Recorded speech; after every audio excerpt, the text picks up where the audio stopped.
Good morning, Leah. I hope you're ready to get started with your day. We're going to start off with some math multiplication rules. You're going to watch a short video and then you're going to have some practice on IXL. So let's get started. In this video, we're going to take a look at how at MathTA, we've created the fastest, easiest, and most efficient way for students to learn their multiplication tables. So right off the bat, from 1 times 1 to 12 times 12, that's a total of 144 multiplication tables. That's a whole lot of things to remember. However, we've created a method where if you just know 6 rules, just 6 rules, you can go from 144 down to only 24 remaining. That's right, from just 6 rules, we go from 144 math facts down to 24. How is that possible? Well, let's take a look. So we begin with the easiest multiplication rule to remember, which is multiplying anything times the number 1. Anything times the number 1 is that number. 1 times 1 is 1, 2 times 1 is 2, 3 times 1 is 3, etc. Well, you also know the reverse. You also know 1 times 2, 1 times 3, 1 times 4. So from that one simple rule, you actually know 23 math facts. Next rule is multiplying times 10. When it comes to the rule of multiplying times 10, 0 is the hero. You take the number you start with and you add a 0. 2 times 10 is a 2 with an added 0. 3 times 10 is 3 with an added 0, etc. You also know the reverse. You also know 10 times 2, 10 times 3, 10 times 4. So now from those 2 simple rules, you now have learned 44 multiplication tables, and now you have 100 remaining. Here's the third easiest rule. Multiplying times 11. 11 times a single digit, that digit just duplicates itself. What does that mean? It means 2 times 11 is 22. 3 times 11 is 33. 4 times 11 is 44. 5 times 11, etc. You also know the reverse. 11 times 2, 11 times 3, 11 times 4. So from these 3 simple rules, just 3 simple rules, you've actually learned 60 multiplication tables. And you only have 84 remaining from 3 rules. And these are the easiest rules. Next one is multiplying anything times the number 2. There are 2 things you can do there. First thing you can do is you can double the number, because 2 times 2 is the same thing as 2 plus 2. 3 times 2 is the same thing as 3 plus 3, etc. Well, if you forget some of your basic addition, there's a backup method. That's the skip counting method. So if you take 9 times 2 or 2 times 9, what you do is you skip count by the number 2 9 times. So you go 2, 4, 6, 8, 10, 12, 14, 16, and then you stop at 18 because that's the 9th term. Very easy, right? Well, guess what? From those 4 rules, just 4 rules, you now know 77 math facts, and you only have 67 remaining. It gets better. So for rule 5, we're going to look at the number 5. And once again, we're going to use skip counting, because 5 is one of the easiest numbers to skip count by. So when you have 7 times 5, that just means you're counting by 5 7 times. So 7 times 5 just means you go 5, 10, 15, 20, 25, 30, and on the 7th one, you stop at 35. Pretty simple, right? Well, now that you know 1 times 5 all the way to 12 times 5, that means you also know 5 times 1 all the way to 5 times 12. So in total, you now know 92 multiplication facts from just 5 rules, and there's only 52 remaining.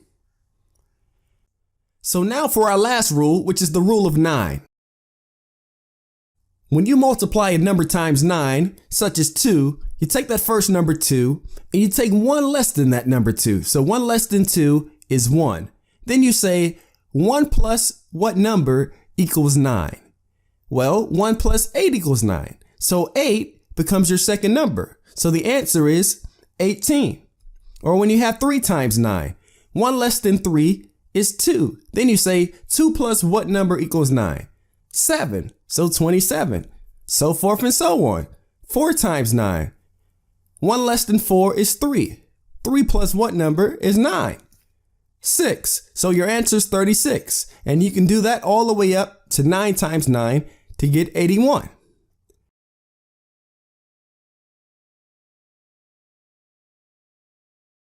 So now that you know the answer to 2 times 9 to 9 times 9, you also know the reverse. You know 9 times 2 to 9 times 8. So after just learning 6 rules, you now know 103 multiplication facts. That only leaves 41 remaining. And of those remaining 41, once we remove the duplicates of multiplying by 3, 4, 6, 7, 8, and 12, we only have 24 facts remaining. And you can learn those remaining 24 in record time, in addition to the 6 rules with daily practice, just 10 to 15 minutes a day, using any computer, any tablet, or phone. So what are you waiting for? Get started now. All right. So it's time for you to get started. You can go work on iExcel. Just pause the video and you're going to work for at least 30 minutes. At least 30 minutes. All right, so we're going to get started. We're going to do some review with exponents and what we've currently learned about fractions. So I want you to pull out your math book. You're going to turn to page 327. We have the number 27. We have the number 27, and we're going to use the factoring tree to solve this. So we're going to say what 2 numbers, what 2 digits can I use that I multiply together to get 27. So I'm going to give you a little second to think about it. What can I multiply together to get 27? All right, if you already have it, write it down. 3 times 9. 3 times 9.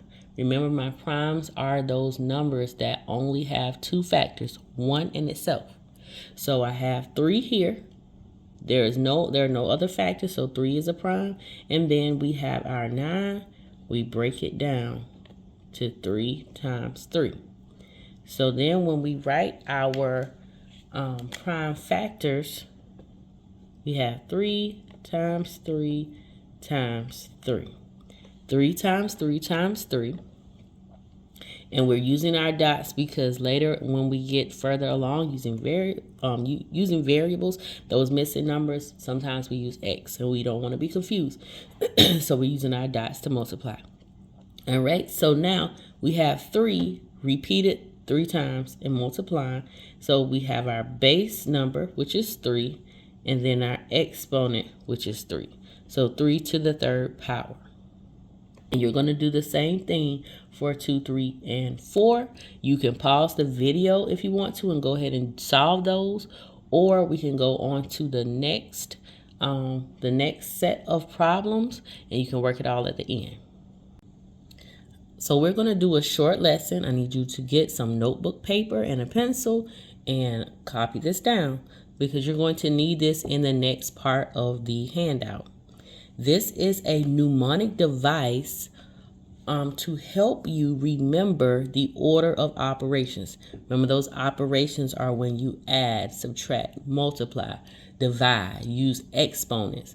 And then you're going to also learn that you use parentheses. Parentheses are important in this. So this tells you the order that you use them when you see them in a problem. So the P stands for parentheses. The P stands for parentheses.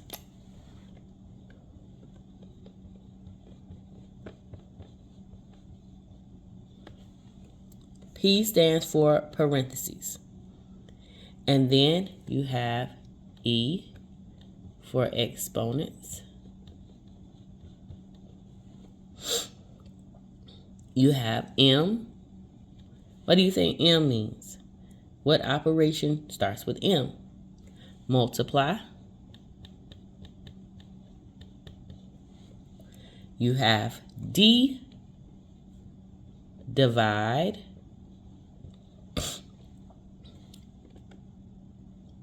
A is to add,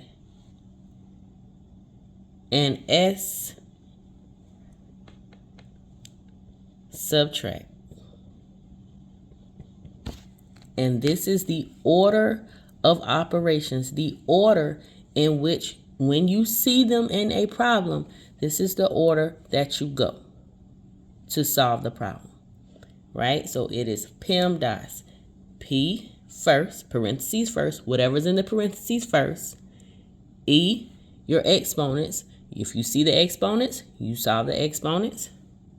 Then if you see multiplication, you're going to multiply, you divide, you add, and you subtract. Some problems you may see parentheses, and then you may not see exponents. Then you see that you have to multiply next. Sometimes you may see exponents and you may not see multiplication and division, but you know exponents first, and then the next thing you may see is to add, so you would add next. So this is the order of operations. So make sure you have these handy with you as we go to the next part of this handout. So in number 5, we have 12, and then we have our exponent, the 2. So that's 12 to the second power, and that simply means that you're going to do what? Remember that exponent tells us how many times we repeat the base when we're multiplying. So we would write this problem as 12 times 12 equals. 12 times 12 equals, what does that equal? Let me give you a minute, or a few seconds.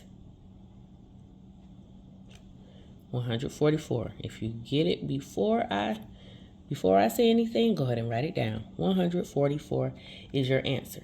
Okay, that's pretty simple for 5 through 10. Now, when we get to number 11, we're going to start actually applying some operation. We're actually going to start applying some operation.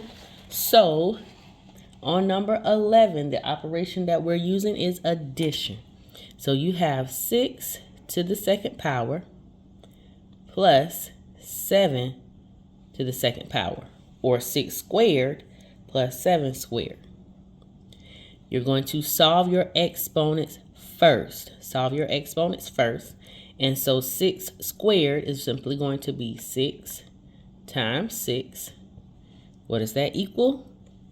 And then 7 plus, I don't put that equal sign there yet. 6 times 6 plus 7 times 7. And I'm going to put those in parentheses because we're going to solve that first. So 6 times 6 equals 36 plus 49. And what does that equal? That's how you are solving this. For 15, 16, and 17, you see parentheses starting to be implemented. So that simply means, remember, in our order of operations, PEMDAS, parentheses is first. So you're going to solve what's inside the parentheses first. So in this first problem, you have what in the parentheses? You have 1 plus 2 plus 3 plus 4. And you might say, well, that's addition. Okay, yes, it is addition. And in PEMDAS, addition is later on. But this addition is inside the parentheses. So whatever is inside that parentheses, you solve it first. So you're going to add this first and get the sum. Whatever the sum equals, then you're going to square that with the exponent. So you solve these first and then you square it. So in 18 through 23, you are going to simply be multiplying fractions. When you multiply fractions, you have your numerator at the top, your denominator at the bottom. You are simply going to multiply numerator times numerator, denominator times denominator, however many times the exponent tells you to multiply it.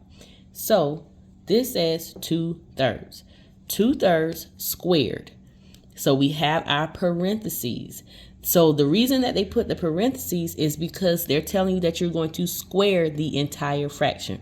You're not just going to square the 2, the numerator. You're going to square the entire fraction. So all this simply means is you're going to say 2/3 times 2/3.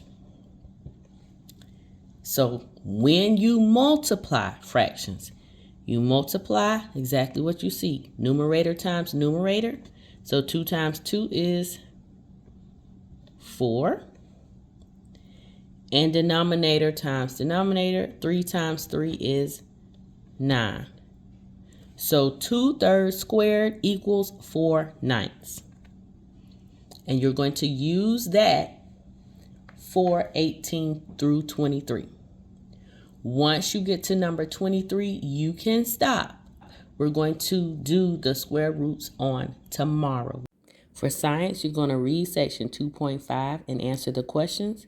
Then you're going to study these science terms. Make sure you know the definition and the term that goes along with it. This is review from section 2.3 to 2.5.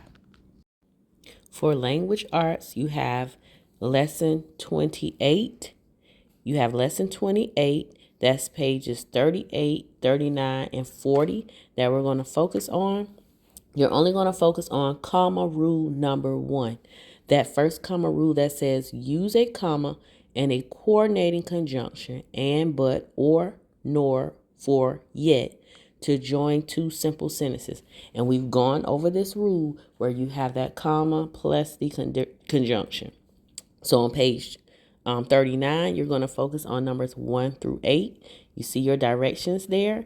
And then on page 40, you're going to do 1 through 10. So that's all you're going to focus on is comma rule number 1. We're going to do comma rule number 2 on tomorrow. All right, Leah, so I will see you tomorrow in class. Make sure to complete all your assignments. And if you have questions, just call me. All right, bye-bye.